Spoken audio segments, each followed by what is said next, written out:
And I really thought I had a partner in him. I thought that we were kind of kindred spirits that way, but he's not. He's a fucking little boy that can't get out of his own fucking bubble or little cave or whatever he created for himself, and I'm tired.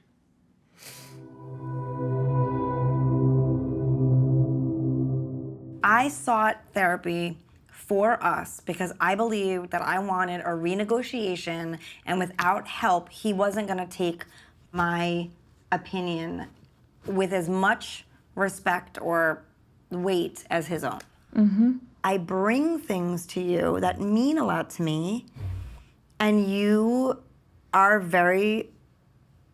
Dismissive? Yeah. Do you recognize any of this kind of... I understand why she feels this way. No, but do you recognize that in yourself? I recognize why she sees that. So I know what she's talking about. Yeah. But it'd be like me, telling you what one side of this is and then thinking it's the whole side. No, I got it, yeah. If you look at it that way, that's what you're going to see. If you look at it a different way, you'll see something else. Right, okay, so wait, stop. Absolutely. So this is exactly what I was talking about. I'll say, don't say that, that's mean. And then the other side, so here's the one side is that's mean, those are ugly words you're throwing at me, or like making me feel small. But the other side is that you can't wait to show me is what a great and supportive husband you are, and how supportive and da-da, which just makes my side irrelevant, which is your whole point of doing it. Baby, that was a terrible example. You are being mean to me. I already said I understand why you feel that way. But you don't. You Yeah, I know I do. absolutely I don't. still do. But okay, but if I you did when I said it, and I still do. I okay, don't then lost track so of it. what part of that is on you? Like, Can you But play but back what away? what just say what part is on you? Well, there isn't a part. Look, it can happen in certain situations, but the constant in those other situations is the way that you're approaching it. This Okay, well is- that's a dynamic. That's a couple dynamic. I mean, you're saying to Annie, look, there's a part that is yours, which is the way you approach me. what part's yours? But say, and here's where I can meet you. Here's Yeah, my I mean, part. look, I'm struggling to find what that is because you're Come right. on, you can. No, I'm being sincere. When you already have it, it's not missing from your Just relationship. say it again. Even if you're doing that effort, you can just say, here's what I'm trying to do. Here's what I'm already successful at doing. That's not the same thing. I think you'll get way more traction if you say, rather than say, I've been doing it all this time, is if you say, I can try harder to not be dismissive. What triggers me is when you talk to me in this way or that way, but I still want to keep making the effort to be respectful. Yeah, that's insulting To whom? to me. It's a Bear that ridiculous insult. thing to say. Bear that insult. It'll be good for your No, marriage. I won't do it, and I don't want it. If you were to give me everything I ever wanted by doing that, I'd say no. I'd rather have nothing than have that. The last week has been like not so great. Agreed. Really didn't talk to each other much for like 7 days. Okay. In the last week, I feel more further away from her. But what's going on in your mind? Just feel fed up and frustrated, and that I don't want to do this anymore. So I just feel like we're kind of having like a reawakening on who we are as individuals, and they may not align as far as a relationship, a marriage is concerned. And like, I know it's supposed to be like I'm supposed to take responsibility for the things that I'm doing wrong, but like my thing is like it's her. I just feel like she's never happy. Like it's always something with her. But that's your summary in your mind of why you're done? because she will never be happy? In a nutshell, yeah. Where are you? I don't know if we mentioned this to you, but we had bought another car. It's a convertible. In the summertime, Alan started kind of bringing it up. Like, it would be a great chance for you and I to, like, make our first purchase together and kind of, like, start building on that. And long story short, he ended up buying the car on his own for himself and told me that it's for the both of us. Like, he just wanted to get it and get the paperwork done and this and that, but it was for the both of us. When Alan went away, he took the keys of the garage where we keep the car because he didn't want me to drive it. And the reason I'm bringing this up is because it's a repetitiveness of, like, saying one thing and doing the total opposite. And that's been, like, a recurring pattern in our marriage, in our relationship. Mm-hmm. So when he says to you that, oh, it's really about me not being happy, mm-hmm. there's really a root of those things. There's a reason for it. It's not because I'm crazy. Mm-hmm. It's because there's a foundation of that, like saying one thing and then doing another thing. Mm-hmm. And that's, in a nutshell, what it has been and how you are with me. Right. Of course, you're not crazy. Neither of you are crazy. But you are each kind of entrenched in your own pattern. What do the two of you want to do with your relationship?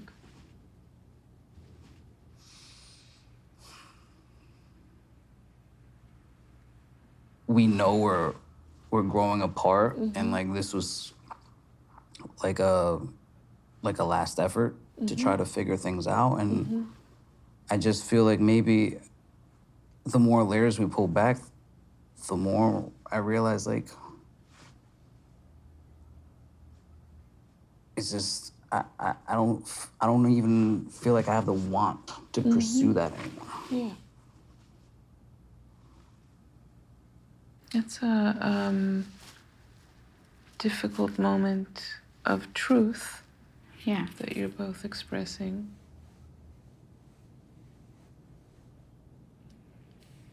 How much of this kind of, maybe it's time to separate, how much of that is true for you?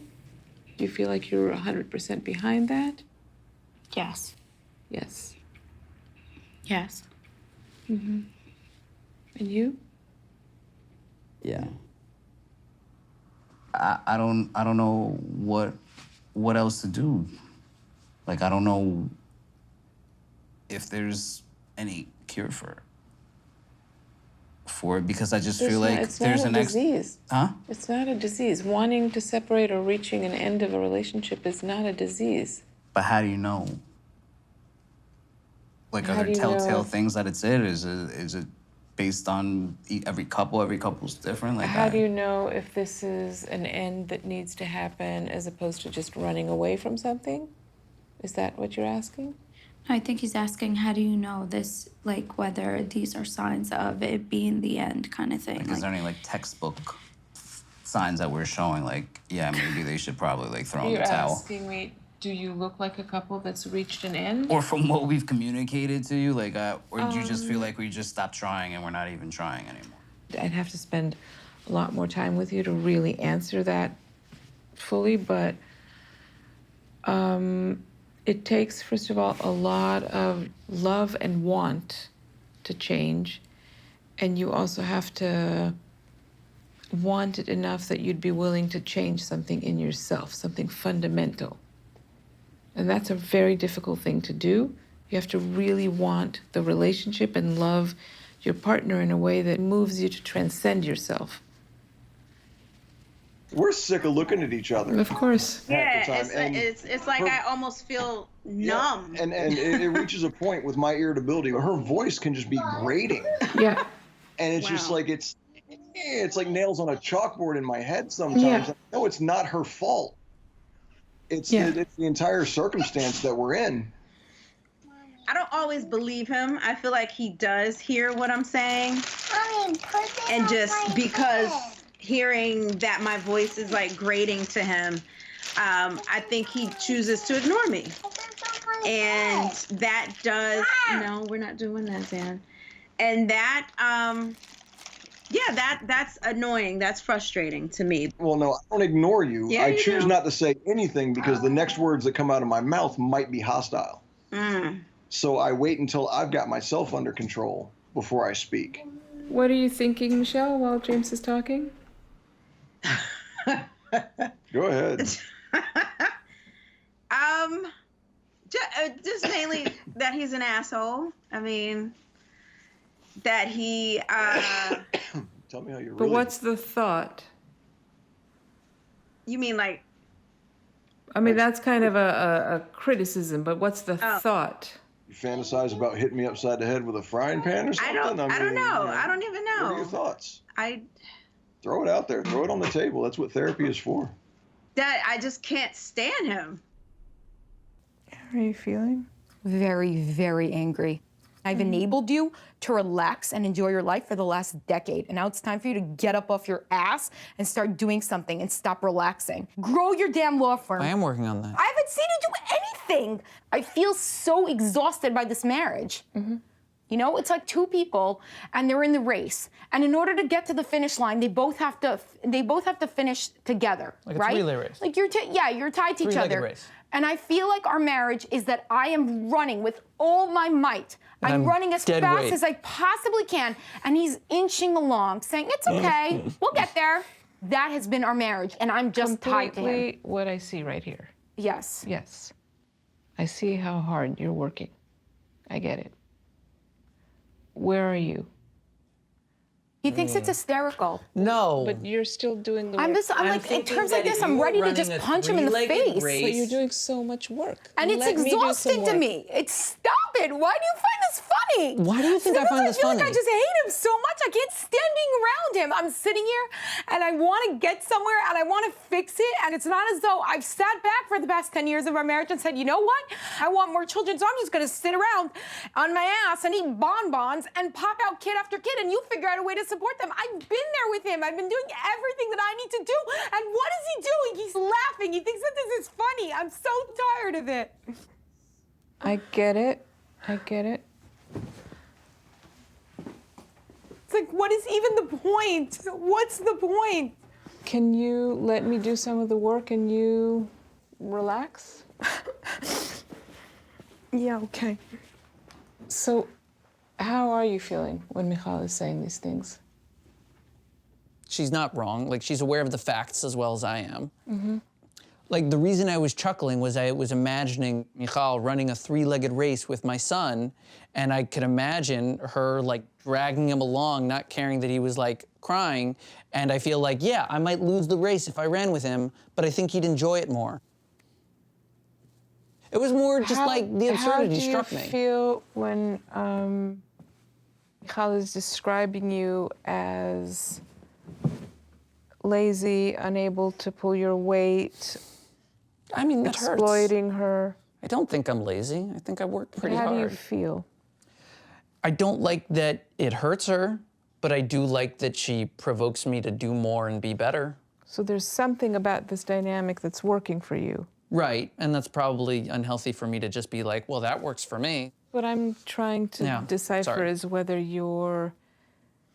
there's something about this kind of dynamic of being provoked that is enjoyable, pleasurable to you, or are you actually humiliated, or both? I wouldn't say that it's pleasurable.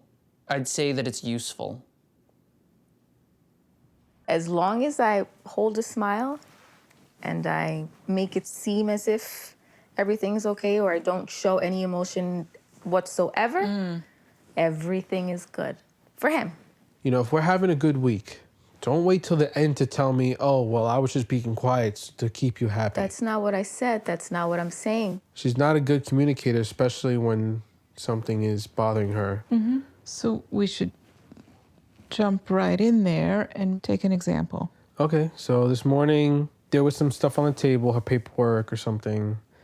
It's been there for a couple days. Now it's driving me nuts. So instead of me saying anything negative, I bunched it up and smiled. Like, look what I put here for you. It's been a couple days now. And she threw something in my face about, like, when I do the laundry, I fold it and you don't put it away right away. Like, and that got me upset because something so simple of just putting something away, you know, why do you have to sit there and fight me? Why does it have to get to a point of now we have to face off? Okay, and then what happened? So Then I grabbed the stuff, I put it in the room, and I said, okay, I'm sorry, I won't leave my things on the table anymore. And then I went into the bathroom to continue to get ready for work, and there he goes following me to say the same thing. But I don't understand why you got so upset. It's over with now, Drew. she says it like, oh, I apologize, and he still up my ass about it. No, the way she apologizes is basically a silent, shut the fuck up, leave me alone, get out of my face. So I'm hearing on both of your ends, you're not really not wanting to actually hear each other out, right? I want to say that I want to hear her. Like, I want to know, I want to get down to the root. Why, what makes you get that upset? Like, what flipped the switch on you? Okay, let's try that. Let's try that. Why don't you ask, Tashi? Okay, so what Because flips the when it switch? comes to house things, I have asked you a million times to do a lot of things, and you don't do them. And I just gave up asking you. Okay. Do I ever get upset like you do, like you did this morning? Hold on, When hold asking on. me to do something? Did you get an answer? All I got was that you do it, so it's okay for me to do it. I heard a little more than that. What else did you hear? That basically, I don't know why you're asking me to do this when I asked you to do things and you don't do them. Well, that's why I was trying Right, to reply. that there's some resentment. Tashi's holding some resentment about trying to get you to do certain things in the house that you haven't done, that she Yes. wants you to do. Yeah. So you got an answer. What are you doing with that information? I don't know. I'm not sure you're actually processing it as information, as an answer to your question. So, do you actually have any interest in learning new information from the other person, or do you want to keep chewing on your resentments? No, I'm always trying to get down to the root. You're not trying to get down to the root. I would love to. But you have the option right now, and Yeah. you're not doing it.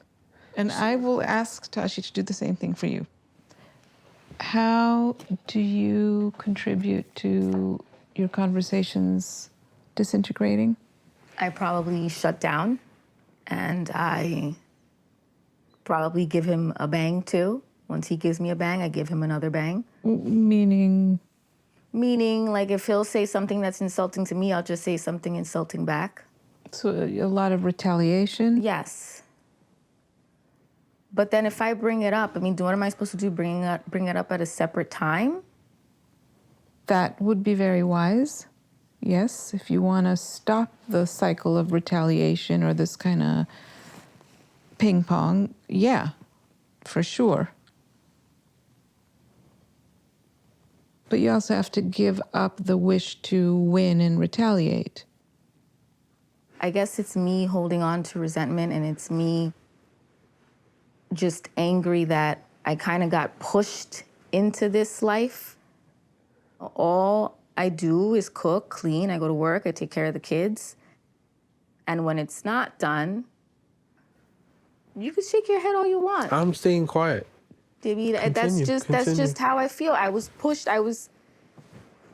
This You were like pushed? this housewife life was not what I necessarily intended for myself. It just all happened so quickly. I mean, I was a single mom. I was living my life. Now I have 2 kids. I practically have a husband. And I feel like that's what he wanted all his life. He wants his family, he wants his wife, he wants all these things. And sometimes it's heavy, sometimes it's a lot to deal with. It's a lot of responsibility.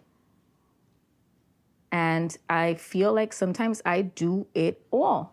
So let's just maybe artificially separate out the idea that you do more than you need to be doing and whether you want to be doing it at all. I don't know if I want to be doing it at all. Mm-hmm. We've been married 8 years. We have 2 children. Yeah, we have 2 kids. But right now, we're at a state where we haven't been intimate for a while. Mm-hmm. I think it's almost a year now. Yeah. So I just looked at it as, we have 3 options. One is that we just split up, and that's a worst case scenario. Open marriage would be the second route. She doesn't want that.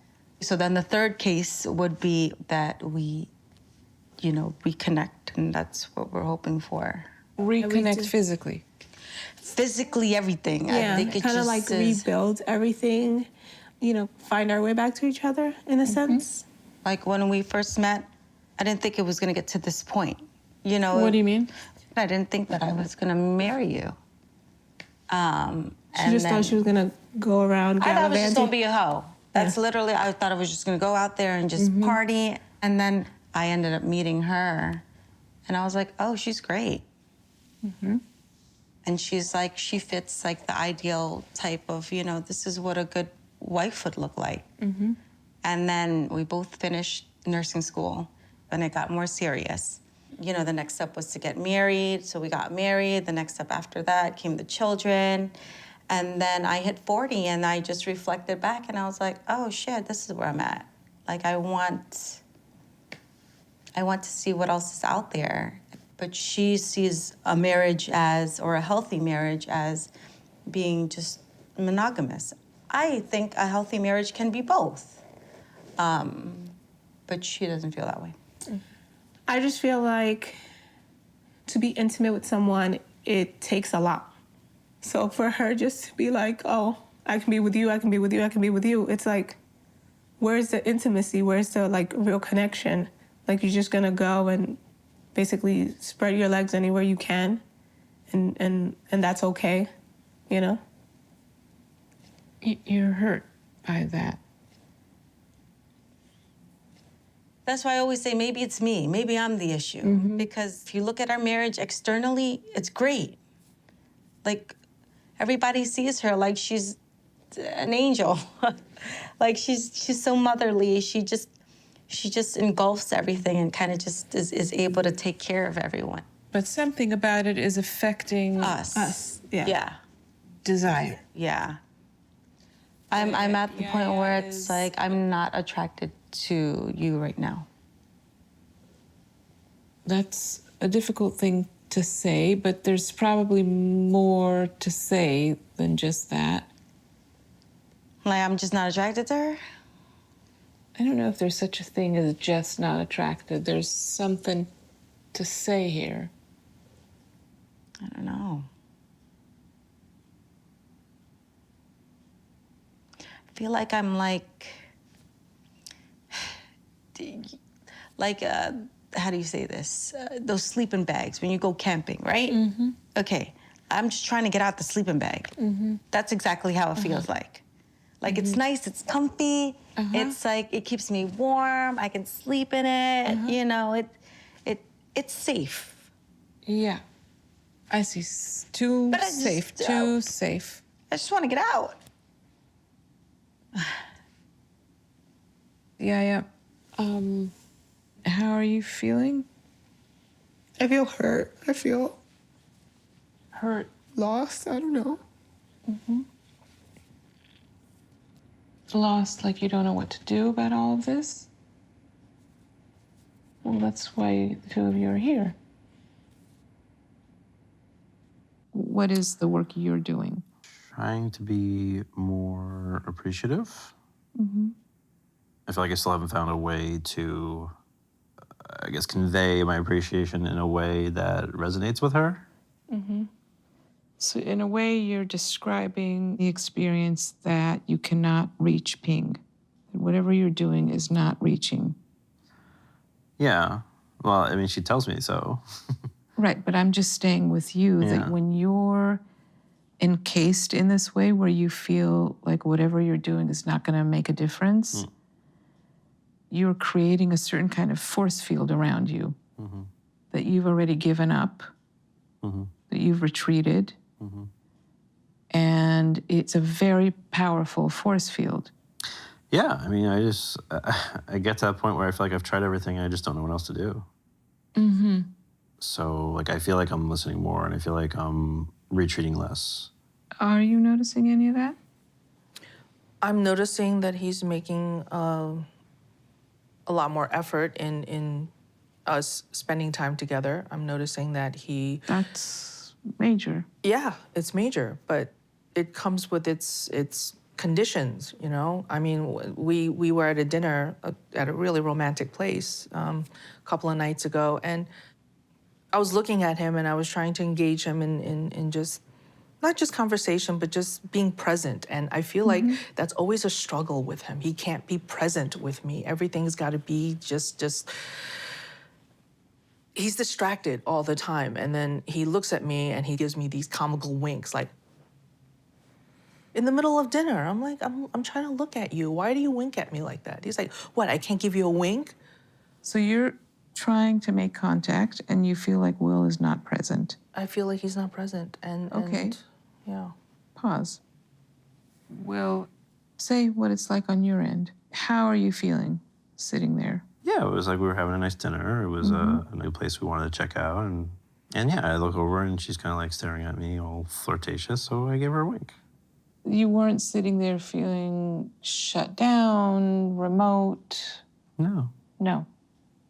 So what if that's Will's way of being present? What you're interpreting as not present is simply Will being Will. Yeah, I'm thinking that, you know, that night was the first night I looked at him without the contempt, without the and it resentment, sounds like without you the felt it. hate, without Right. all of this baggage, right? And Amazing. yeah, so I brought myself there. I wanted to be in the moment with him, and that was an opportunity for me. That was an opportunity for him to kind of return that energy, right? Because He was we were trying there. in his own way. Maybe that is my problem. That's the deeper issue, is that when I'm trying to be present with someone, I don't want to be winked at 8 times in a row. That's not flirtatious. That's just obnoxious. It's like trying to have a conversation with someone about something deep. Hold on. What you're just doing right now is rather than talk about whatever feelings, you're being critical.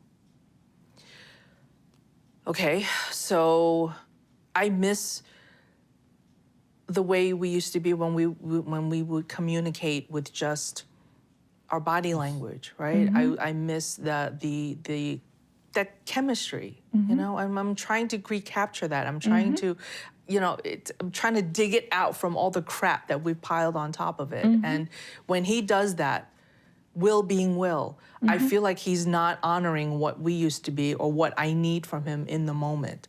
Yeah, the thing I don't get, though, is like I've always been a little bit silly and goofy, and she used to laugh with me and play with me, and now it aggravates her. Well, it sounds like Ping is saying that she's missing something else. Can you say what you're missing?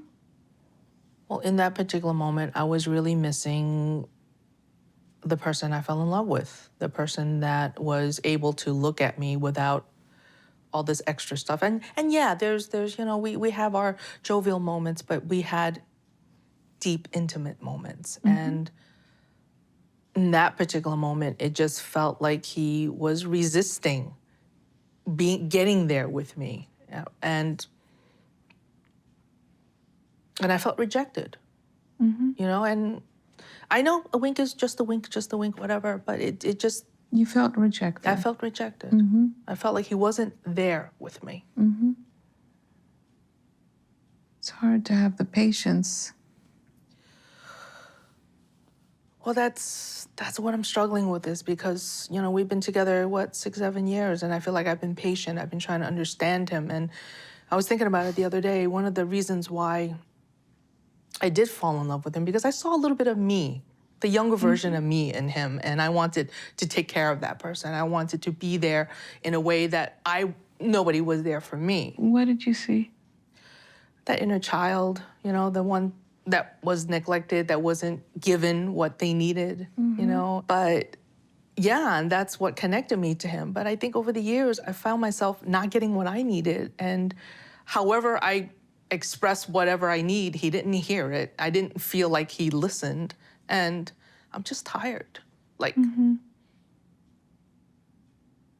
know, he thinks I'm crying wolf. It's like, oh, you always say you're gonna leave. I'm like, no, I don't want to leave. I'm telling you, I don't want to leave, but I feel like we're gonna get to a certain point where I'm done. I can't do this anymore. Like, yeah, I have things I have to work on, but I feel like you're so encapsulated in your own shit that you can't see what you're throwing out. And if you want to throw it out, then fine, then let me go. Move on. I would like to move on with my life.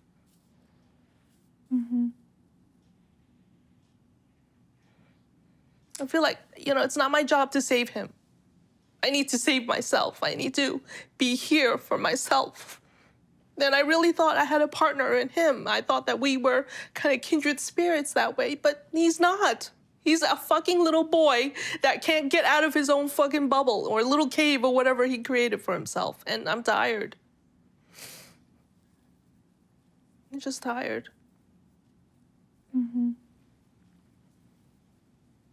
I was thinking about what you told us a few weeks ago. It's like, yeah, I'm starting to see the masochistic dynamic of our relationship. It's like, okay, how much more of this do we really need to do to each other, right? That do we need to take?